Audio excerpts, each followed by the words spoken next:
National Black College Alumni Hall of Fame, Chairman's Award. When I was in 7th grade, I was the only elementary kid that played in the high school band. And I played in the band director's dance band. And when I became a 7th grader, I started organizing my own dance band. Every Friday night, I played for the white kids that went to the high school. And on Saturday nights, I played for the black kids in our school. I did that, and I kept both sides across town from having a problem. No fighting, no arguments, no nothing. So I kept the kids off the street every weekend, black and white. And that's how I started my band. After I graduated from high school, I had a scholarship. Actually, I had 2 scholarships. One for Florida A&M and one for Clark College. At the time, it was called Clark College. I chose Clark College because I wanted to come to a bigger city because they had more opportunities for me to meet key people who are great musicians or good musicians and more outlets to play, or venues to play.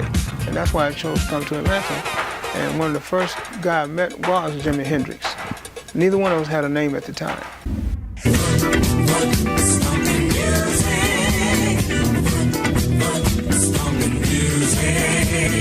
What you're looking at is more than just a collection of record albums. This is the life story of Hamilton Bohannon, who learned early the easiest way to make someone smile is through dancing. My father had a barber shop. He had a cafe as well with a jukebox in it. And the guys would come and get their haircuts, and they would go over there and eat. And they would play the jukebox. And I was about 4 years old, and I used to dance. I really could dance, and they would give me money. Bohannon was born here in Noonan, Georgia, back when Peachtree Street was just a dirt road. And I remember when I was a little boy, the street was a dirt street, and we had to water it to go out and cool off when it got hot because we couldn't go to the swimming pool at the time. What he could do was make a beat, at first on his mother's furniture. I got my sticks. I go on her dresser and I just be banging away on it. Bohannon kept perfecting those drum skills, and in the mid-1960s, they caught the attention of a 13-year-old kid called Little Stevie Wonder. It was in Louisville, Kentucky, at a convention center. He was on stage playing the piano, practicing. Nobody was in there but just only Stevie. And so he and I became instant friends because I started banging on the piano, on top of the piano. He said, "Oh man, you play the drums." Bohannon ended up backing every big Motown act, from Diana Ross and the Supremes to his good friend Marvin Gaye. Then, in the 1970s, Bohannon stepped out front, topping the dance charts with disco classics like Foot Stompin' Music and Let's Start the Dance. Come on and do it. Come on and do it. Come on and do it. Do it. So I decided what I wanted to do with this boom, boom, boom. I said I want to keep folks dancing. When you're dancing, you're happy. But now, after more than 50 years, the dancing shoe is on the other foot. Bohannon's Georgia hometown will rename Peachtree Street Hamilton Bohannon Drive. I feel like dancing. Hey, I feel like doing the Bohannon beat. It's not the first honor given to the music legend, but there's something about this one that really, really moves him. They gave me a choice, and the mayor said, "Well, maybe you should do it on the street where you were born." And I said, "We can stop right there." And that's what I want to do.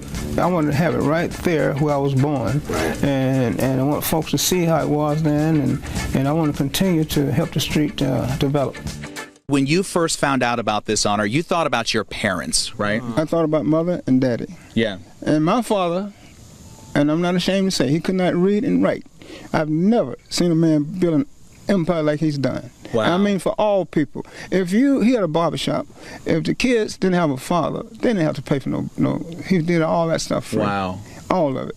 And that's the kind of heart he had, and I think that rubbed off into me and the rest of my family. And something that's still important to you today is passing on the lessons that you learned over your amazing career to young artists, right? You want to make sure young people do this business right. That's right, because it will be a dark day. And that's in all our lives. it would be a dark day. So you have to prepare for that. And don't think you're the king just because you get an award, because you might think you what the award say. But deep down inside, you're not until you earn it. Congratulations, Hamilton Bohannon, on your induction into the 2017 Hall of Fame. Come on and do it. Come on and do it. Come on and do it. Good, good. Come on and do it. Come on and do it. Come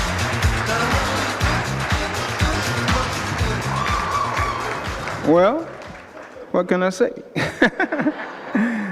Well, actually, my journey started over 70 years ago. When I was a little boy, there was a lady lived across the street from us. She could not do anything for herself.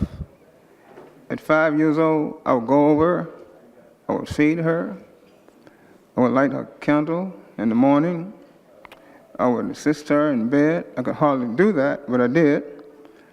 And whatever she needed, I was there for her. And that's how I started sharing my blessings. And to this day, I've shared 75% of my earnings.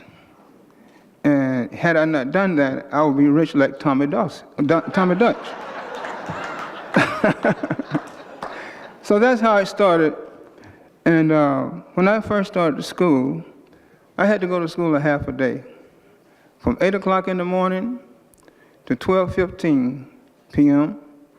We had to split the day. The evening classes came in at 12:30 until 4:45 every day. That did not stop me because I wanted my education. When I had to walk past the white schools, I could not enter the schools, that did not stop me because I wanted my education. And when I passed the libraries, I couldn't go into the libraries to study, that did not stop me because I wanted my education. And look what it has led me to. Thank you, Tommy Dutch.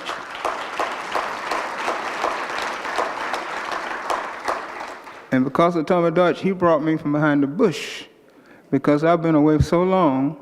Nobody really in Atlanta hardly knew who I was until he reintroduced me.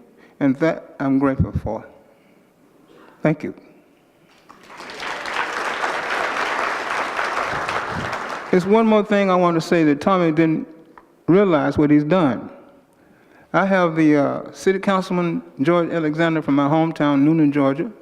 He's a white man. Don't worry about it, George. Tommy got you covered. And also, my friend, Michael Barnes.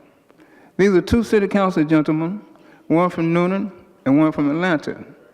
Now, I would like for both of them to stand up because they've been very helpful to me.